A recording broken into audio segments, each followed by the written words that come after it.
নগাঁৱৰ লাওখোৱা অভয়াৰণ্যৰ গৰাজান বনাঞ্চলিক বিষয়াৰ অধীনস্থ পশ্চিম শিঙিমাৰী আৰু আমাৰা কান্ধাত চলিল উচ্ছেদ অভিযান। অভিযোগ অনুসৰি চৰকাৰী প্ৰায় 1200 বিঘা ভূমিত বছৰ বছৰ ধৰি অবৈধভাৱে মৰাপাট খেতি আৰু ফিচাৰী নিৰ্মাণ কৰি বেদখল চলি আহিছিল। স্থানীয় লোকসকলৰ অভিযোগ অনুসৰি জুলহাছ উদ্দিন নামৰ এজন লোকে ৰূপহী ইউনিয়ন ফাৰ্মিং ছচাইটি সমবায়ৰ নামত বিঘাই বিঘাই 2000 টকা সংগ্ৰহ কৰি কৃষকক চৰকাৰী ভূমিত খেতি কৰিবলৈ অনুমতি দিছিল।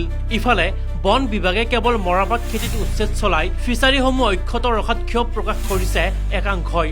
এতিয়া ৰাইজৰ দাবী, যদি উচ্ছেদ হয় তেন্তে সকলো অবৈধ দখলৰ বিৰুদ্ধে সমানে ব্যৱস্থা ল'ব লাগিব। কেৱল মৰাপাট খেতিত নহয়, ফিচাৰীসমূহতো উচ্ছেদ অভিযান চলাব লাগে। আনহাতে উচ্ছেদৰ সন্মুখীন হোৱা কৃষকসকলেও প্ৰশ্ন তুলিছে, ইমান বছৰ ধৰি চৰকাৰী ভূমিত অবৈধ দখল চলি থকাৰ পিছতো বন বিভাগে কিয় ব্যৱস্থা গ্ৰহণ নকৰিলে? কাৰ সাহসত ধন সংগ্ৰহ কৰি এই কাম চলিছিল?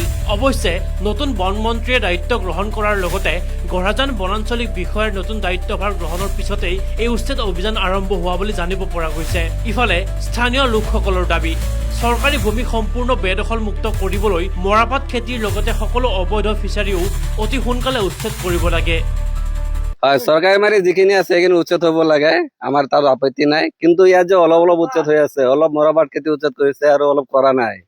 ডাঙৰ ডাঙৰ ফিচাৰী আছে, ফিচাৰীবোৰ উচ্ছেদ কৰা নাই। সকলোখিনি উচ্ছেদ হ'ব লাগে। যদি চৰকাৰে গোটেইখিনি নিব বিচাৰে আমিতো তাত বাধা দিব নোৱাৰিম।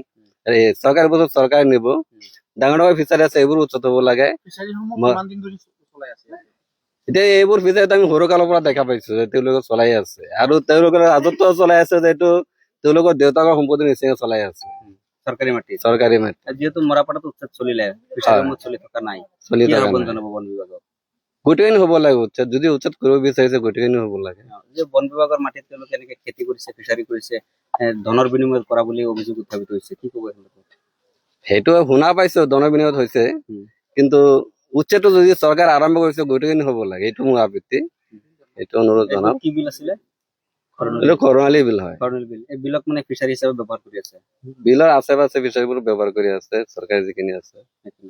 মাছ মৰা কাৰ্য চলে য'ত মানুহ যাব নোৱাৰে, তাত মাছ মাৰে।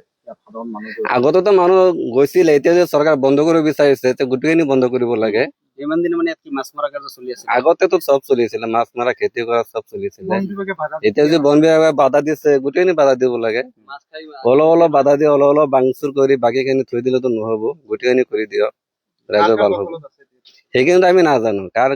ৰূপৈহাটৰ পৰা Muzammil Hussain, news desk report.